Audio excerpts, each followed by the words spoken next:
G7 pledges nearly $20 billion to support Ukraine's finances during Russian invasion.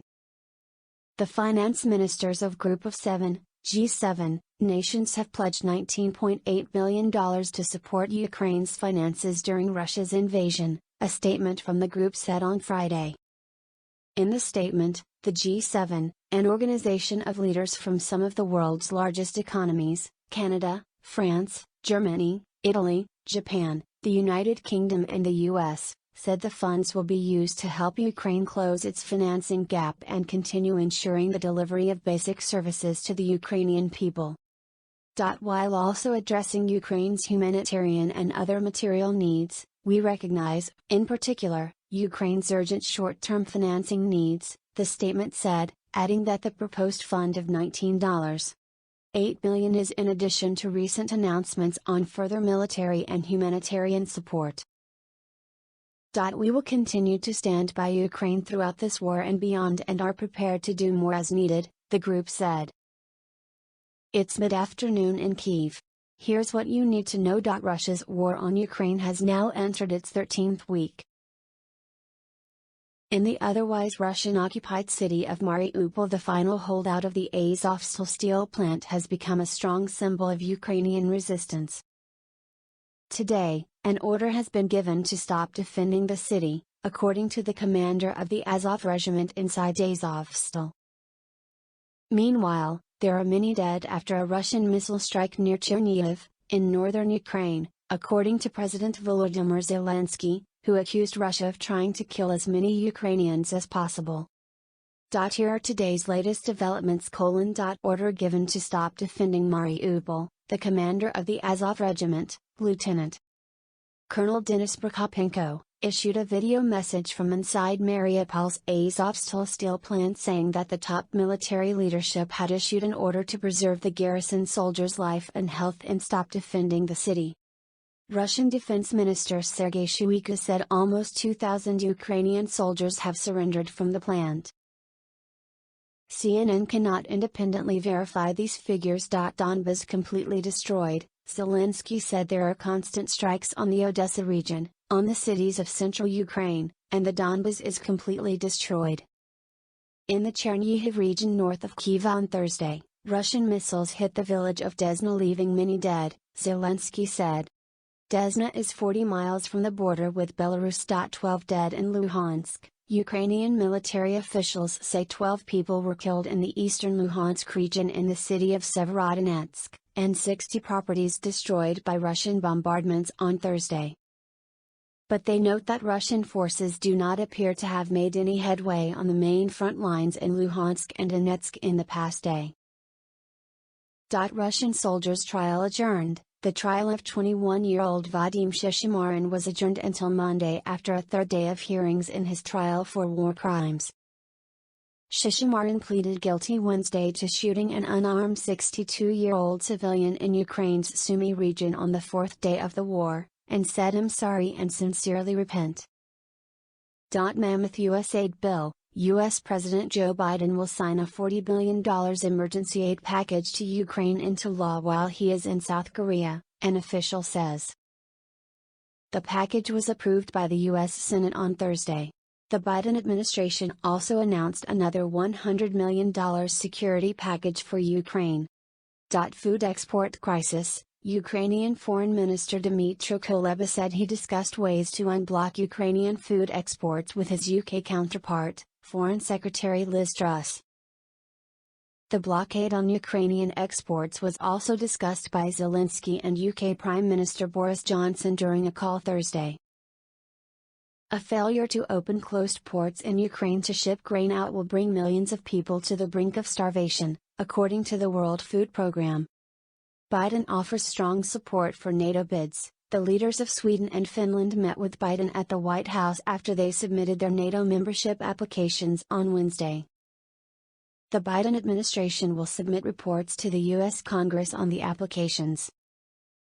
Turkish President Recep Tayyip Erdogan again maintained that his country will say no to the entry. U.S. intel is skeptical that Putin will be swayed by Russian public opinion over Ukraine war.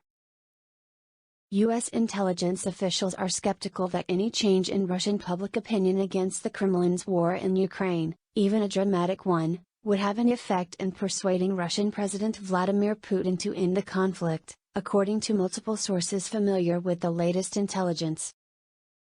Officials also doubt that the war, which many strategists believe has been an unmitigated disaster for Russia's military, is likely to lead to the removal of Putin from power, at least in the short term.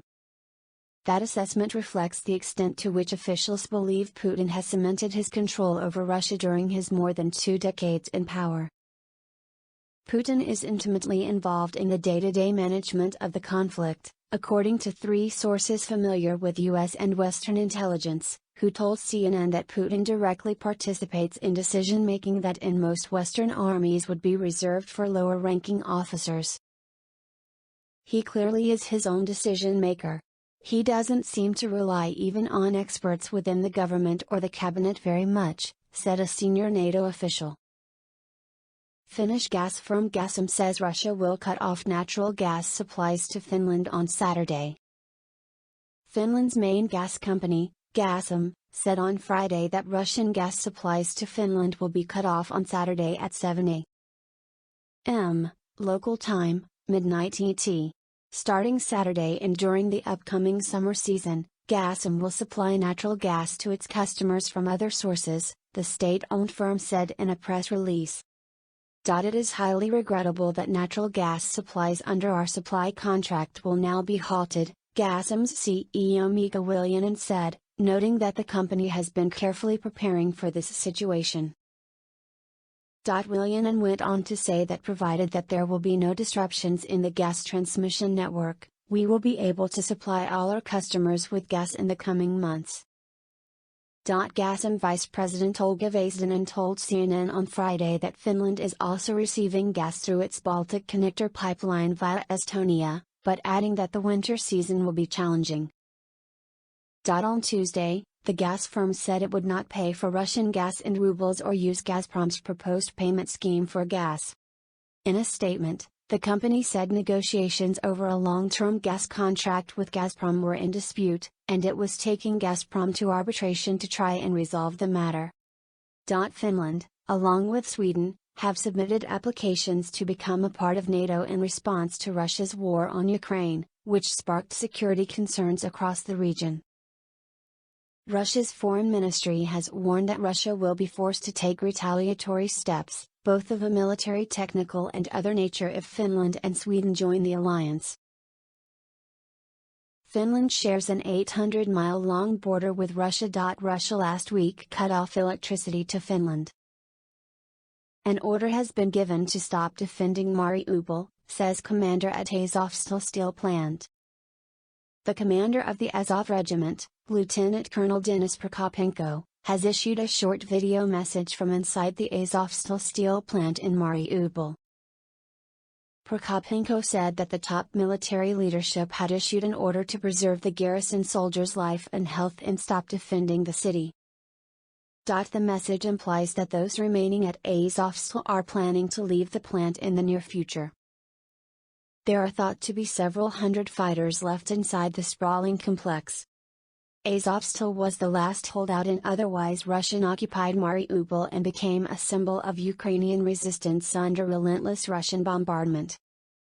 Prokopenko added, despite heavy fighting and lack of supplies, we constantly emphasize the 3 most important conditions for us: civilians, wounded, and dead. Civilians were evacuated. The seriously wounded received the necessary assistance. They were evacuated with further exchange and delivery, planned, to the territory controlled by Ukraine. The injured have been taken to a hospital in the self-declared Donetsk People's Republic. As for the fallen heroes, the process is ongoing. But I hope that in the near future, families and all of Ukraine will be able to bury their soldiers with honors. Some background. Russian Defense Minister Sergei Shoigu said on Friday that almost 2,000 Ukrainian soldiers have surrendered at the Azovstal plant. In remarks carried by Russian state media, Shoigu said, "The blocking of the Azovstal plant continues. Nationalists are actively surrendering to captivity. At the moment, 1,908 people laid down their arms.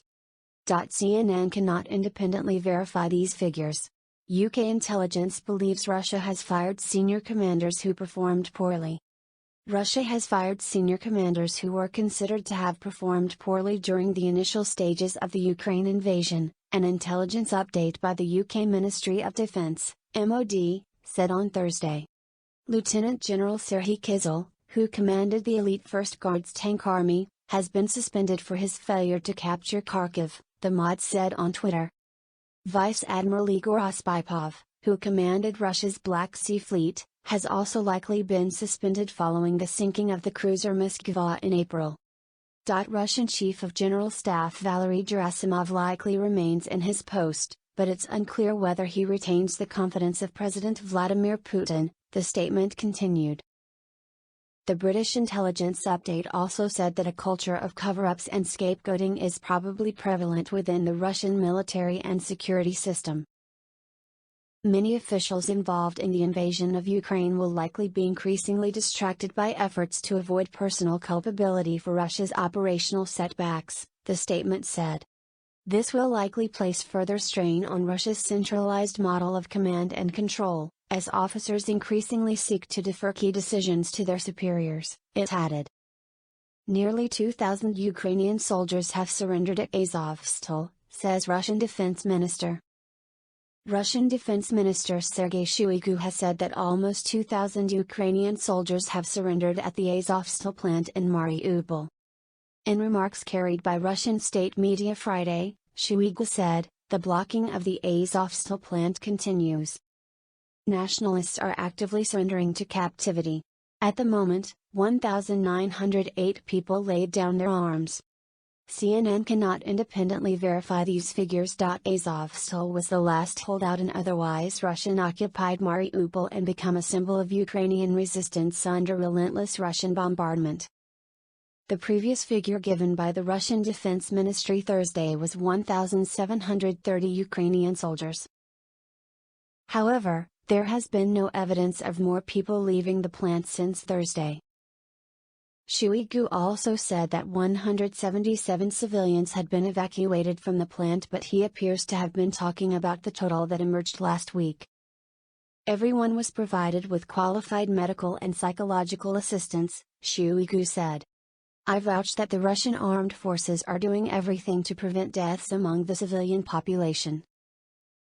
Since the beginning of the special military operation, Moscow's euphemism for its war in Ukraine, more than 1.37 million people have been evacuated from the dangerous regions of the People's Republic, the pro-Russian self-declared separatist regions, as well as from Ukraine to Russia, Shoigu said. That figure can't be independently confirmed. Ukraine has alleged that more than 1 million people have been forcibly deported from parts of the country that were under its control before the Russian invasion began. Soldier at Azovstal posts photos and message at the place of my death and my life.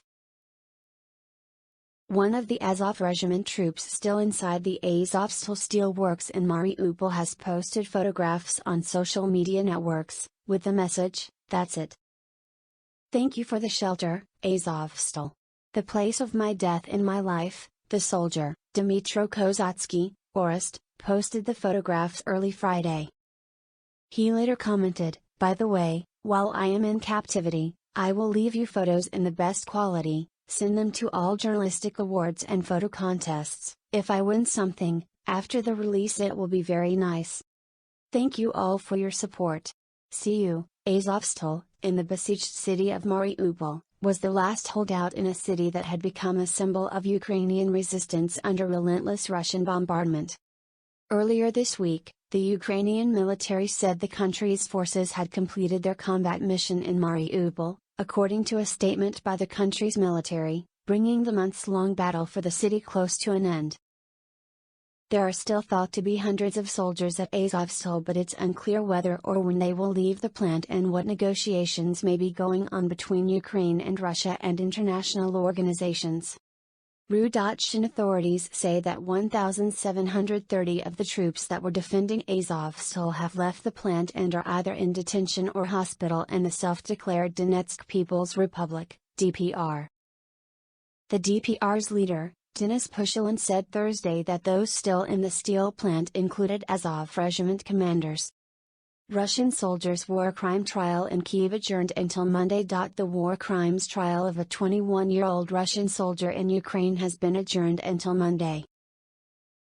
Vadim Shishimarin appeared before a Kyiv court on Friday for a third day of hearings in the first war crimes trial since Russia invaded the country back in February.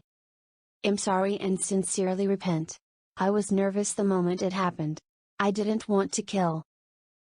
But it happened and I do not deny it," he said during Friday's hearing. A defense lawyer defended Shishimarin's actions, saying the soldier was not aware of what is going on in Ukraine. Shishimarin and other Russian soldiers were not aware that actions that will follow will result in mass deaths not only of servicemen, but civilians too, the lawyer said.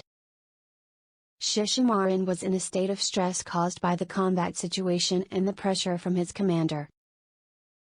"Analysis of those circumstances allows me to conclude that Shishimarin had no direct intent for the murder," the lawyer continued. Some background: the soldier pleaded guilty Wednesday to shooting an unarmed 62-year-old civilian in Ukraine's Sumy region on the fourth day of the war and is facing a life sentence. Shishimarin told the man's widow on Thursday that he is sorry for killing her husband.